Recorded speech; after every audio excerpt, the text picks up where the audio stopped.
Tala Fou I telefone le si ufonga le mua mai I Wellington o le tala mua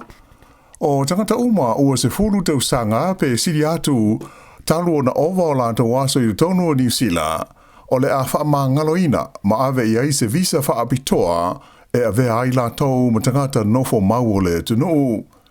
O le nei fuafuanga, o se tasi leo polisi au tu e a fia ai mata aupu tau malanga inga le partia le Labour e pei ona whaai lo mai whala wai tele le stona ina tenei I se sauninga sa whaia I au ki lani.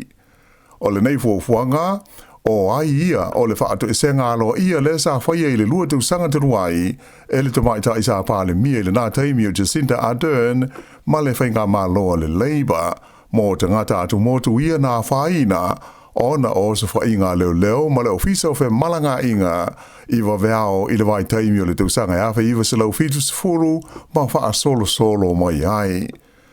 E le ngata I lea, ai sa wha ilo mai fo I le minister o whe malanga inga o Andrew Little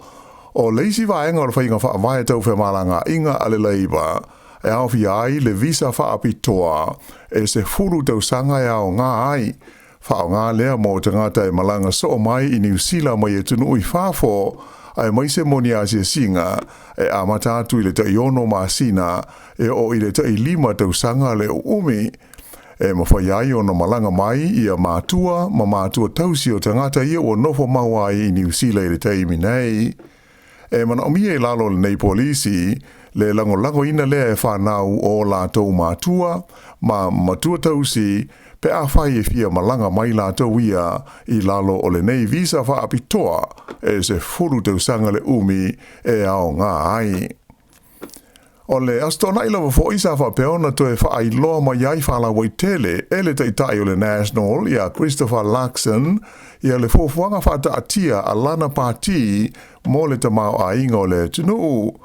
O le nei fuafuanga e se laula whai o na manga o se vaenga au tū lea o le lātou polkalame o le whaatou sina le ua whai ngoina o le toe whaafoi o New Zealand I le tūlanga e te tau o na iai. O manga uma o le nei fuafuanga whaata atia le National e whaolinga mai o whainga whaavae ua uma o na whai loa mai mua I le lātou whaatou sina e pei o na whaanga solo ai nei. Ai o le o toe wha upu mo toe wha tūlanga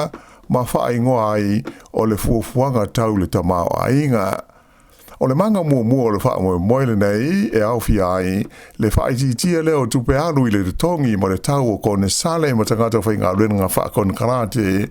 I lau wha inga e o I le whase lau miliona tala I le tausanga. O lona lua o manga o le polkalame le National e awhi ai le whai titia leo tupe whaalu mō sāu ninga whaia matanga luenga te itasi le malo I la whainga o atu I le lima se lau iwa se furu wha miliona tā la I le tausanga. O ia vai ngā tupe e tusa o le folfolanga le National o le awha tupe ai ia la whonga ia ua la tau mana na o e tāofi ma whai titia mai I la whonga tutongi o loo iei nei. Ua toe wha mawhaina mai ai le fuafuanga le nei, a le partia le National, le tāwhia lea e le whaataunu ina e la tau, le ngā ruenga e fausi ai, ia a wala whe malanga inga ina fua awhi e le tise, le light rail, mo le aitele o Aukilani, a toa e fwoi ma le tāwhia, la tau te le whaia, le ngā ruenga o le tise, maua mai le suawai, e pāmu mai le waitu loto o le Lake Onslow. E ui ina e toe tasi le vai aso o na amata lea o na tatala ia le whainga o pālota mō tangata pālota e fia malanga ia tunu umamao a o lea lava e le itu ina mai e le partia le National ia lana fuafuanga tau tupe e loa ai pe whape whea o na whaatupe ia ana fuafuanga whaata tia nei ato ai ma na wholofolanga e pe o na whaala wai tele ina mai I le pālota a lea tunu o lo manei. O se ripoti lata moi nei na ta ua moi ai ia le wha moi leo le taitai o le National ia Christopher Luxon e whailo mai alo ia I le so e whaio na la ua ngā rurue whaatasi mo wawasa manai o Winston Peters pe a mai a le pālota ia Okitopa pe a whai e ta tawai. o te le taimi e te NI le tai o le National pe a fesiringi o ia le mata aupul nei e winga i le ono ngā lunue whaatasi o le National ma le pati o Winston Peters o le New Zealand First. Ai o le la ua whailo mai e whapea o se taimi o le so o le a whala o i tele mai ai e Christopher Luxon i se whaasana launga ua pueina i se ata video e mawhai o na la ua ngā lunue ma wawasa manai o Winston Peters pe a whai e mana o mia ina i a suia ai le taita inga o le malo mai i le pati a le Labour. I le taimi nei, ua fola mai e le Labour, e toe a whai e toe tula e mai i la tau e te tai le whai ngā malo New Zealand i le pālota i le masina fau, e ono afe le a whai o isi whale fau o le malo o le ao la tau fausia, whao popo lea i whale ia o lo wha ngā solo pēa o na whau i le taimi nei. O le nei a whainga, o le ao o tuai i le luas fumo le fitu afe, le a whainga o whale fau o le malo, ua fausia le whainga malo le Labour, ta lua na tūla i mai. Ta ua ai e le minsta o whale o le malo ia Megan Woods, o le a whainga le nei, o se whaapoponga tele mo whale o le malo, mo tangata o lo lisi whaataritali, ma fia maua ni whale nofo ai i tu SEPT New Zealand. Ta ua fwoi el tamai tai minsta, e lei sesi pati e o lava i le National e ma whai ona la tau fausia la whainga o whale fau e pei ona fuaina e le whainga malo le Labour. Na ia ta o fwoi i le tono le ono tau sanga o le no whainga le Labour e se furu tonu afe e la whai o whale fau ua uma ona fausia ai e le malo. O se a whainga o pito i mawa e lea taru mai le tau sanga e afe iwa se lau lima sefulu ma wha solo mai ai. Ai le ngā tei lea, Sāmoa whai fwoi ona wha au popo ina le whai ngā malo le Labour, le a whai ngā e wha afe o whale le tu mau o lo mapu i ai tangata ia o lo wha atari tali ni whale mautu e non nofo ai. O le a whaila ai Washington e le vai aso nei mo le teimi mua le minsta le vai whafo ma whi whaatawa i ngā New Zealand o na nai a mahuta ma le pele stene o le malo tele o Amerika i a Joe Biden. O le a awai o ia i se fontanga i le vao le malo a Amerika ma tai o malo le Pasifika. Se vaenga leo tau mwhainga le United States e sanga whaale lei a tili lo na maa whea loa i ma malo maa tunu o le Pasifika. Ua se so le malanga i Washington e a mahuta ma lana launga talui nei le tono le fono a malo o whaatasi i New York le asa i a whai tio ina malo si ai i a le malo o Lucia. Sa i a tauai, ua lama tia le saunga le mua le lalolangi, ona o mea tau wha niu kilia, a malo ia o lo ia ia o penga malo si, ma sa i a whai tio ina i Lucia, i lana o sfa inga o le tunu ulate tua oi o Ukraine, e pei ona iai le taua o lo whai a pea i le teiminei. Whaari ai a mahuta, o le oswa inga Lucia, ua ia soli pala ina ai le whaavai o tu la fono whaalewao malo, i le aia fua o leisi malo, i ele ma mea tōtino a leisi malo. E malolosi whai tionga le taitai o le pati a le New Zealand First, wawasa manai o Winston Peters, e whaasanga i whale tupe, a to haima supermarketi ia e pūlea kompania Australia i te tonu o New Zealand. I se fontanga whalawa i tele i loa hati le whaingora vai aso, na ta uai o Winston Peters, e ma whai ona fo ia le tūlanga o le soifuanga e pei o nā whaina i nei te ngātou New Zealand le taungata,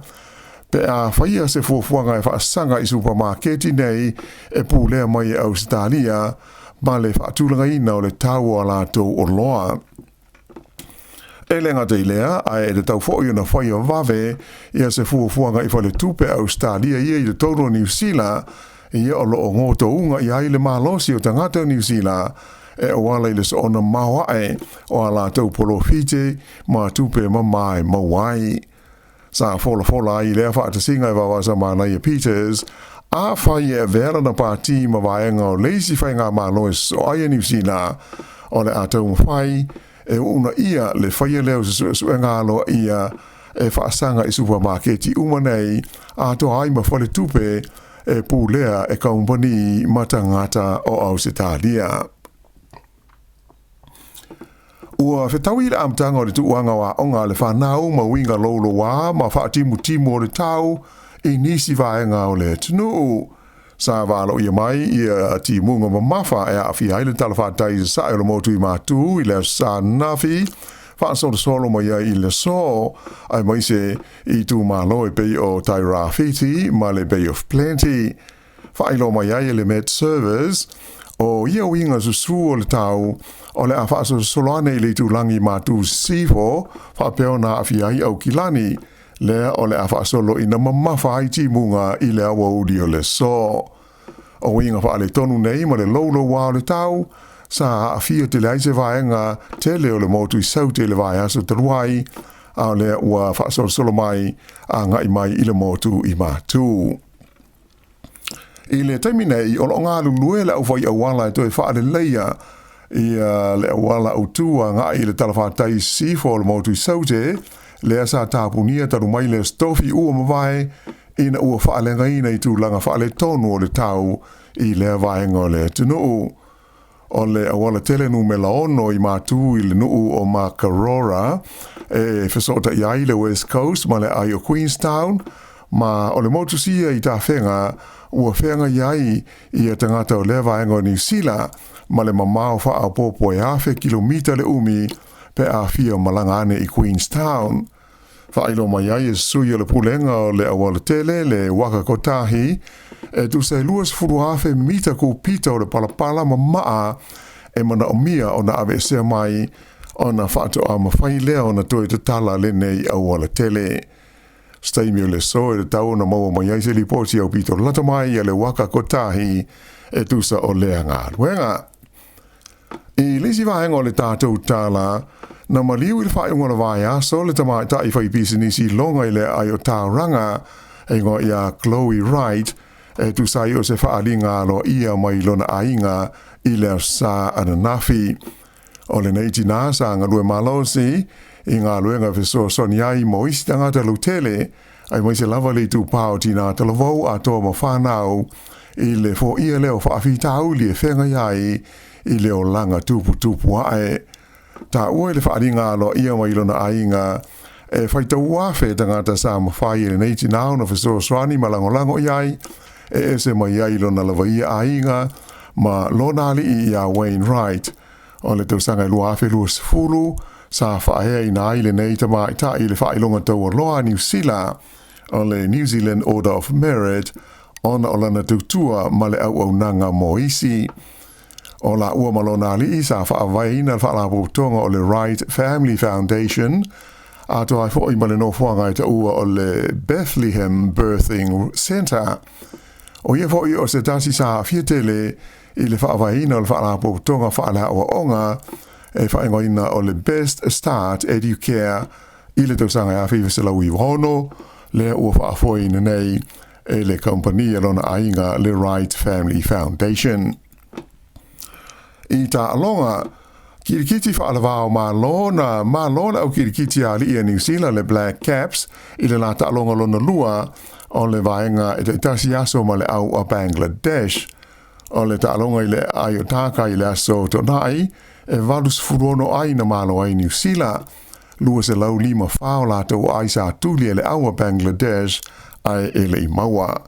Ta alonga mua e le vao au e lua e le I uma ona o le timu ai o lona toru la ta alonga o le awhaia lei le po o le aso lua a tae ao. I neti polo whaalawao maa lo whaia ina le Silver Ferns a New Zealand I le aiatasi I le la ta alonga na nafi ma le Roses a Engelani sa whaia kalai estete.